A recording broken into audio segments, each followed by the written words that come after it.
आज की बात को हल्के शब्दों में नहीं कहा जा सकता, क्योंकि ये मुद्दा सिर्फ फाइलों और आंकड़ों का नहीं है। ये उन घरों की वास्तविकता है जहां महीने की पहली तारीख का मतलब सिर्फ कैलेंडर बदलना नहीं होता, बल्कि रसोई का हिसाब, दवा की पर्ची, बच्चों की फीस और घर के बाकी खर्चों की पूरी योजना उसी तारीख के आसपास घूमती है। इसलिए इस अपडेट को भावनाओं के साथ नहीं, ठहराव के साथ, तथ्य और समझ के साथ देखना जरूरी है, ताकि उम्मीद भी रहे और भ्रम भी न बने। केंद्रीय कर्मचारियों और पेंशन धारकों के सामने इस वक्त कई सवाल एक साथ खड़े हैं। 8वें केंद्रीय वेतन आयोग को लेकर चर्चाएं तेज हैं। कहीं अनुमान है, कहीं विशेषज्ञों की गणनाएं हैं, कहीं कर्मचारी संगठनों की मांगे हैं, और सरकार की तरफ से अभी तक वही स्थिति दिखाई देती है जिसमें सीधे हाँ या सीधे ना कहने के बजाय प्रक्रिया और समय का सहारा लिया जाता है। इसी वजह से बहुत सारे लोग अपने भविष्य के आंकड़े खुद जोड़ने को मजबूर हैं, और यही मजबूरी कई बार अफवाहों को भी हवा देती है। इसलिए जो भी बात सामने आए उसे संभावना और विश्लेषण की तरह समझें, अंतिम आदेश की तरह नहीं, जब तक आधिकारिक अधिसूचना सामने ना आ जाए। रिपोर्टों और चर्चाओं में सबसे ज्यादा जिस तारीख का जिक्र हो रहा है वह है 1 जनवरी 2026। यही वह तारीख है जिसे 8वें वेतन आयोग की संभावित प्रभावी तिथि बताया जा रहा है। अगर ऐसा होता है तो इसका मतलब यह नहीं कि उसी दिन से आपकी जेब में बढ़ी हुई सैलरी या बढ़ी हुई पेंशन आ जाएगी। प्रभावी तिथि और वास्तविक भुगतान का समय अक्सर अलग होता है। पहले भी ऐसा देखा गया है कि आयोग की सिफारिशें बनने, रिपोर्ट आने, कैबिनेट की मंजूरी मिलने और लागू होने में समय लगता है, लेकिन एरियर का आधार पीछे से उसी प्रभावी तारीख से तय किया जाता है। यही वजह है कि लोग एक तरफ बढ़ोतरी की उम्मीद करते हैं और दूसरी तरफ समय की देरी से चिंतित भी रहते हैं। 8वें वेतन आयोग से लाभ पाने वालों की संख्या को लेकर जो अनुमान सामने आए हैं उनमें लगभग 1.19 करोड़ का आंकड़ा बताया जा रहा है। इसमें मौजूदा कर्मचारी, पेंशन धारक और फैमिली पेंशनर शामिल माने जा रहे हैं। यानी यह विषय केवल एक वर्ग तक सीमित नहीं है। इसका असर घरों की खरीद क्षमता, बाजार की मांग, बचत की योजनाओं और देश की समग्र अर्थव्यवस्था पर भी पड़ता है। यही कारण है सरकार इस पर बहुत सावधानी से कदम रखती है, क्योंकि यह फैसला जितना व्यक्तिगत है उतना ही व्यापक भी है। अब आते हैं उस शब्द पर जो हर चर्चा की धुरी बन चुका है, फिटमेंट फैक्टर। यही वो आंकड़ा है जो तय करता है कि बेसिक पे और बेसिक पेंशन में वास्तविक बढ़ोतरी कितनी होगी। अलग अलग जगह अलग अलग अनुमान सामने आ रहे हैं। कुछ विश्लेषणों में इसे 1.92 से 2.16 के दायरे में संभावित माना जा रहा है, जबकि कुछ रिपोर्टें इसे 2.28 से 2.86 तक के बीच रखकर देख रही हैं। कर्मचारी संगठनों की मांग अलग है। वे चाहते हैं कि फिटमेंट फैक्टर मजबूत रखा जाए ताकि बढ़ती महंगाई और जीवन यापन की लागत के अनुसार वास्तविक राहत मिल सके। लेकिन सरकार की प्राथमिकता आमतौर पर राजकोषीय संतुलन और खर्च की सीमा को ध्यान में रखकर निर्णय लेने की होती है। इसलिए किसी एक आंकड़े को लेकर भी फाइनल मान लेना जल्दबाजी होगी। यहां पर एक और महत्वपूर्ण बात सामने रखी जा रही है कि इस बार डीए और डीआर के मर्जर को लेकर सरकार का रुख अलग हो सकता है। कई चर्चाओं में यह कहा जा रहा है कि सरकार इस बार 7वें वेतन आयोग की तरह डीए को मूल वेतन में जोड़कर फिर नया आधार बनाने के रास्ते पर नहीं जाएगी, बल्कि सीधे नए ढांचे और नए फिटमेंट फैक्टर के आधार पर वेतन पुनरीक्षण करेगी। अगर ऐसा होता है तो कर्मचारियों और पेंशन धारकों को यह समझना होगा कि बढ़ोतरी का स्वरूप अलग होगा। यानी प्रतिशत सुनने में बड़ा लगे या छोटा लगे, असल लाभ नई बेसिक की गणना और भत्तों के पुनर्गठन पर निर्भर करेगा। कई विशेषज्ञ 2026 को एट साइलेंट ईयर जैसा मान रहे हैं। इसका मतलब यह नहीं कि 2026 में कुछ होगा ही नहीं, बल्कि इसका मतलब यह है कि इस साल प्रक्रिया, बैठकें, कमेटियां, ड्राफ्टिंग और रिपोर्ट तैयार होने का काम ज्यादा दिखाई देगा, जबकि जेब में तत्काल बड़ा बदलाव कम दिखाई दे सकता है। इसका सबसे बड़ा कारण वही समय चक्र है जिसमें आयोग की रिपोर्ट बनने और लागू होने में महीनों लग जाते हैं। इसलिए अगर कोई यह सोच रहा है कि जनवरी 2026 से ही सीधे बड़ी छलांग सैलरी या पेंशन में दिखाई देगी, तो उसे अपने मन में धैर्य और योजना दोनों रखने की जरूरत है। कई अनुमान यह भी बताते हैं कि वास्तविक भुगतान और नई सैलरी, नई पेंशन का असर 2027 के अंत या 2028 की शुरुआत में अधिक स्पष्ट हो सकता है। अब बात एरियर की, क्योंकि यही वो शब्द है जो उम्मीद भी देता है और डर भी। रिपोर्टों के मुताबिक अगर प्रभावी तिथि जनवरी 1, 2026 मानी जाती है तो एरियर उसी तारीख से बनना शुरू होता है, लेकिन भुगतान बाद में होता है। और यहां सबसे अहम बात यह बताई जा रही है कि एरियर टैक्सेबल होगा। इसका मतलब यह है कि जिन लोगों को एकमुश्त बड़ी राशि मिलेगी वे उस वर्ष उच्च टैक्स स्लैब में जा सकते हैं। खासकर पेंशन धारकों के लिए यह एक संवेदनशील विषय है, क्योंकि उनकी नियमित आय सीमित होती है और एक साल में अचानक बड़ी राशि आने से टैक्स का बोझ बढ़ सकता है। इसलिए बहुत सारे लोग ये उम्मीद कर रहे हैं कि सरकार एरियर भुगतान के तरीके को लेकर कोई व्यावहारिक समाधान निकाले, ताकि कर्मचारियों और पेंशन धारकों के हाथ में वास्तविक राहत बच सके। पहले के अनुभवों में यह देखा गया है कि कुछ मामलों में टैक्स राहत के लिए विकल्प या प्रक्रिया बताई जाती है, लेकिन यह सब आधिकारिक निर्देशों पर निर्भर करता है। सरकार पर वित्तीय बोझ को लेकर भी अलग अलग आकलन सामने रखे जा रहे हैं। कुछ अनुमानों में कहा जा रहा है कि 8वें वेतन आयोग लागू होने से सालाना खर्च 1.5 से 3.2 लाख करोड़ तक बढ़ सकता है। और अगर एरियर को भी जोड़ दिया जाए तो कुल प्रभाव और बड़ा दिखाई दे सकता है। जीडीपी पर असर को लेकर भी 0.6% से 1.1% जैसी बातों का उल्लेख होता है।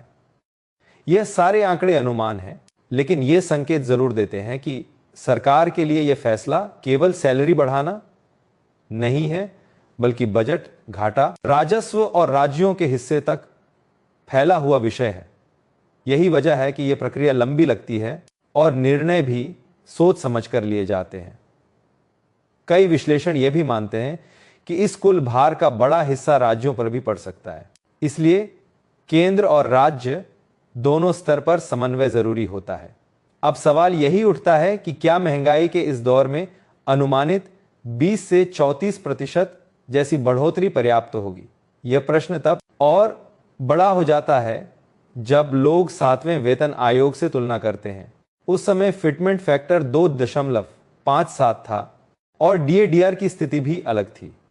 इस बार महंगाई का दबाव अलग है, लेकिन डीए का प्रतिशत उतनी ऊंचाई पर नहीं है। यही कारण है कि कुछ विशेषज्ञ ये मानते हैं कि 2.57 जैसा फिटमेंट फैक्टर इस बार हासिल होना कठिन हो सकता है और सरकार इसे अपेक्षाकृत सीमित दायरे में रख सकती है।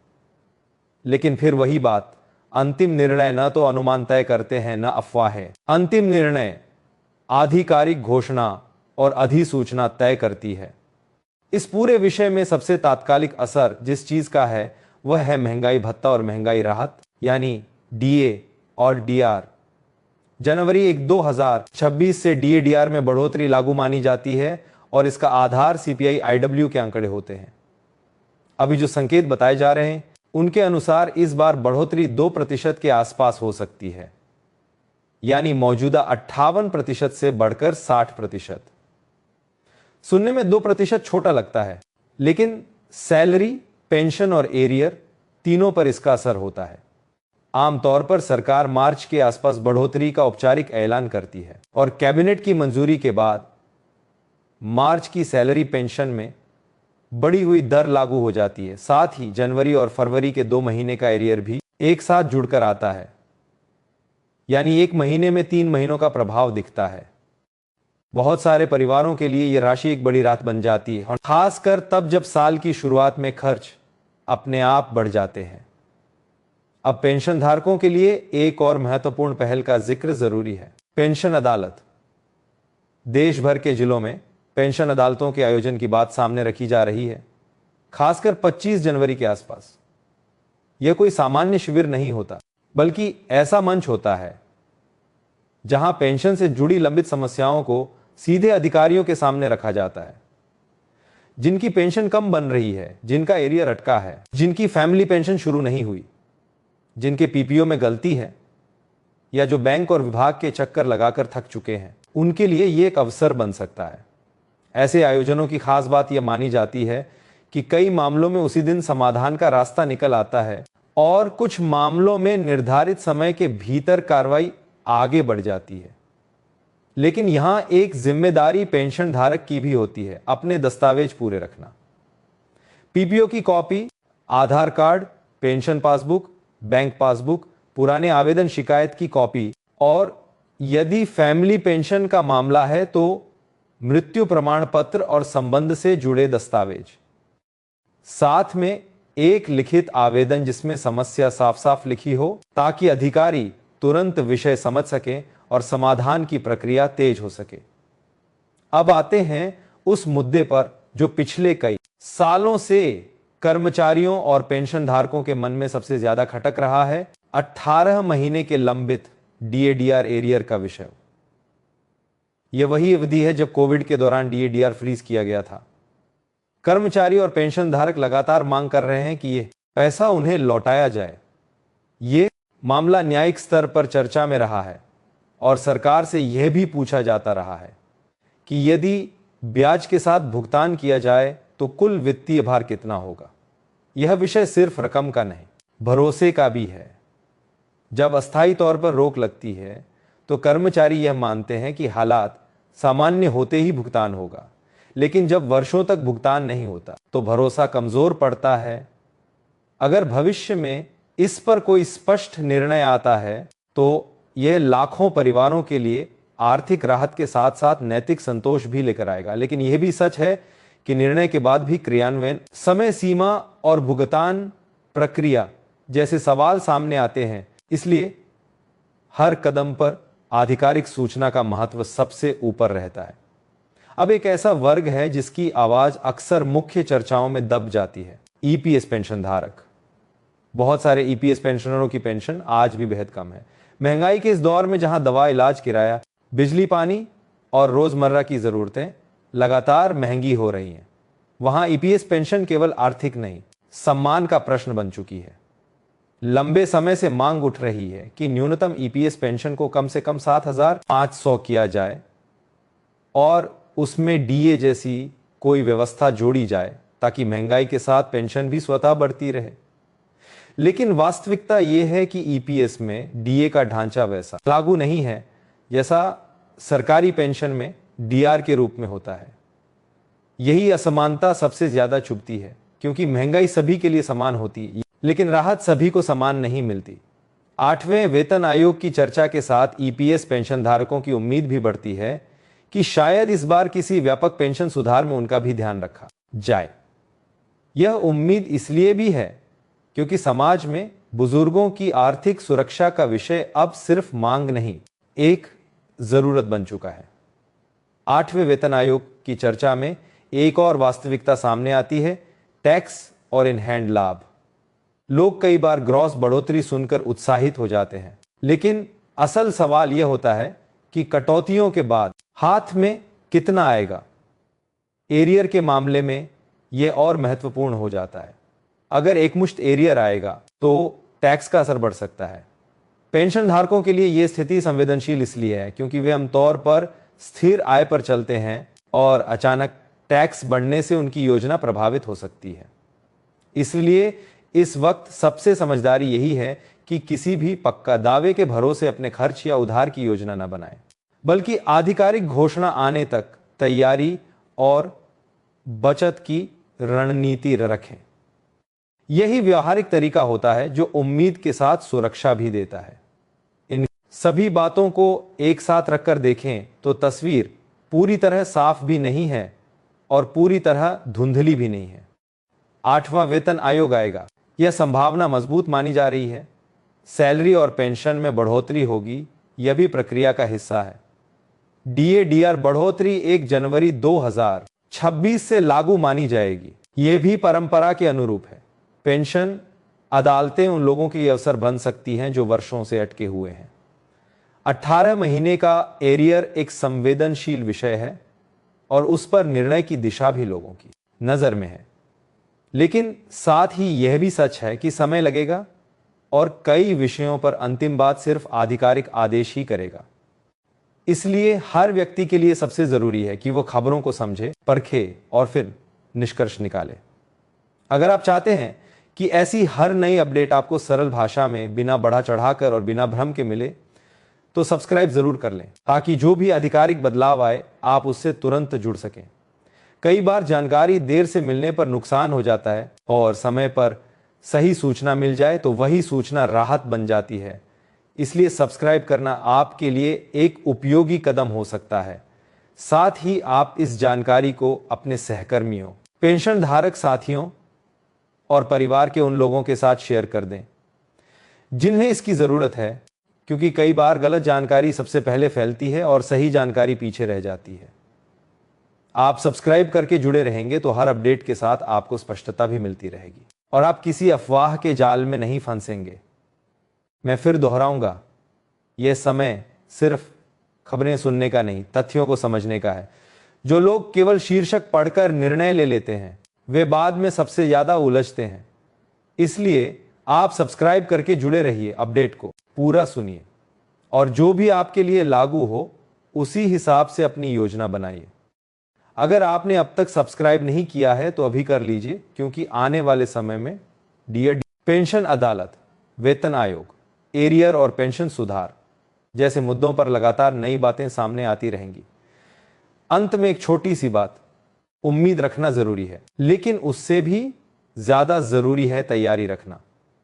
अधिकार की बात हो, एरियर की बात हो, वेतन आयोग की बात हो या पेंशन सुधार की, हर फैसले का असर अलग अलग लोगों पर अलग अलग पड़ता है। इसलिए अपने दस्तावेज अपडेट रखें, अपनी गणना समझें और किसी भी बड़े दावे पर आंख बंद करके भरोसा न करें जब तक सरकारी आदेश सामने ना आ जाए। अगर आपको यह स्क्रिप्ट उपयोगी लगी हो तो इसे लाइक और शेयर कीजिए और सब्सक्राइब करके जुड़े रहिए ताकि अगली अपडेट भी आपको समय पर और साफ साफ मिल सके। धन्यवाद। आप सभी का समय देने के लिए आभार। जय हिंद, जय भारत।